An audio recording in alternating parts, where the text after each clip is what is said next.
It is one of the most storied events in American sporting history, and this year's 152nd Kentucky Derby delivered drama in spades.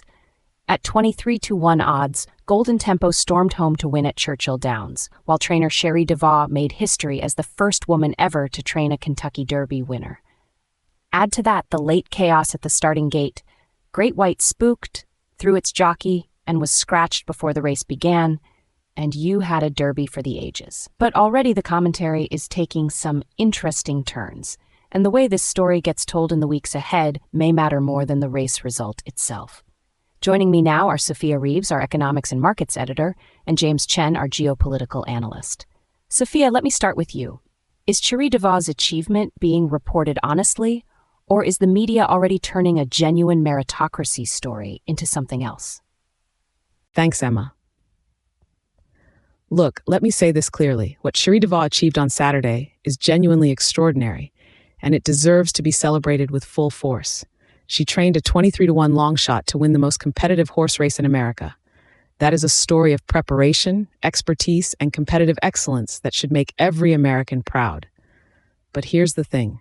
I've already seen the framing beginning to shift, and it concerns me deeply. Certain outlets are positioning this victory as evidence that a barrier has been broken, that the system was previously exclusionary, that we should read into 151 years of male trainers winning as some kind of structural failure.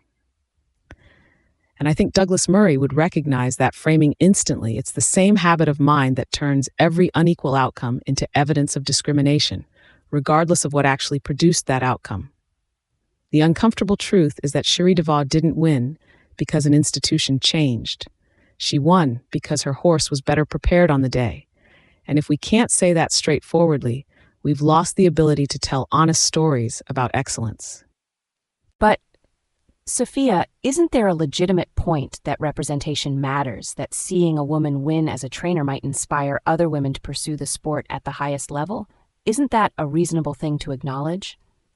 And James, what's your take on this? Well, look, I think Sophia's making an important point, but I also think she's swinging slightly too hard at a target that isn't entirely fair.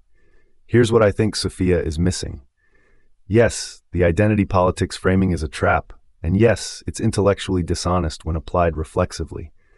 But the simple factual statement that no woman had trained a Derby winner in 151 years, and now one has, that is a genuinely significant historical data point.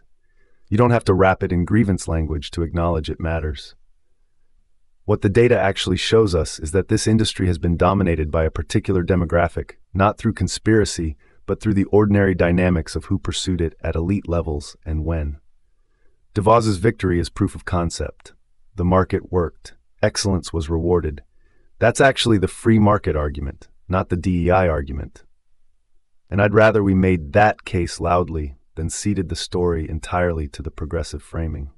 I hear what James is saying, but with respect, that misses the point entirely. The moment we start saying the data point about her gender is significant, we've already conceded the framework.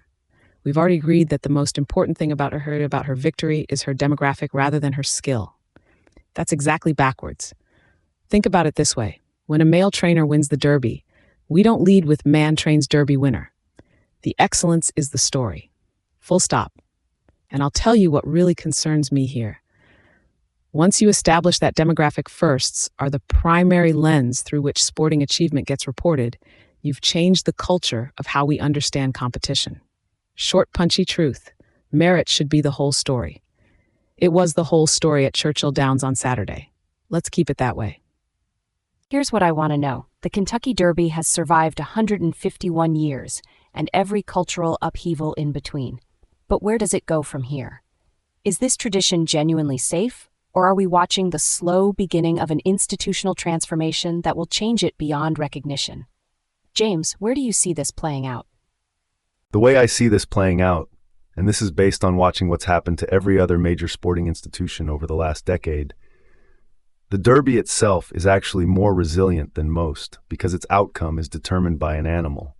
You cannot DEI your way to a faster horse.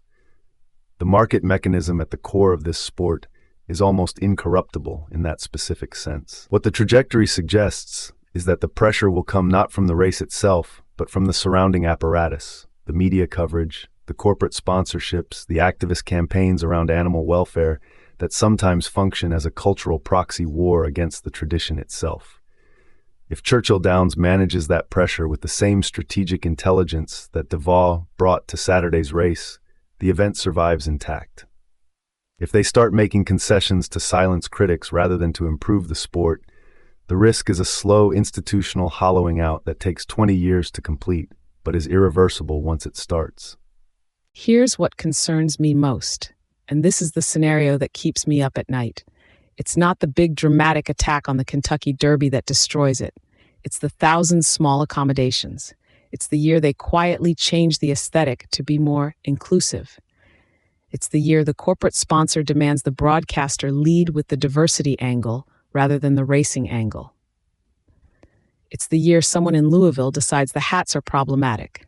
None of those things individually kill a 151-year-old institution. But cumulatively, history tells us that's exactly how you lose things that took generations to build. Sherry Deval won this race by not cutting corners. The lesson for Churchill Downs is the same. Don't cut the corners of your own tradition to appease people who weren't coming to the Derby anyway. Sophia Reeves, James Chen, a genuinely fascinating debate, and one that's far from over. One thing is certain, at 23-1 odds, Golden Tempo didn't ask for anyone's permission before crossing that finish line first. And maybe that's the most American thing about this whole story.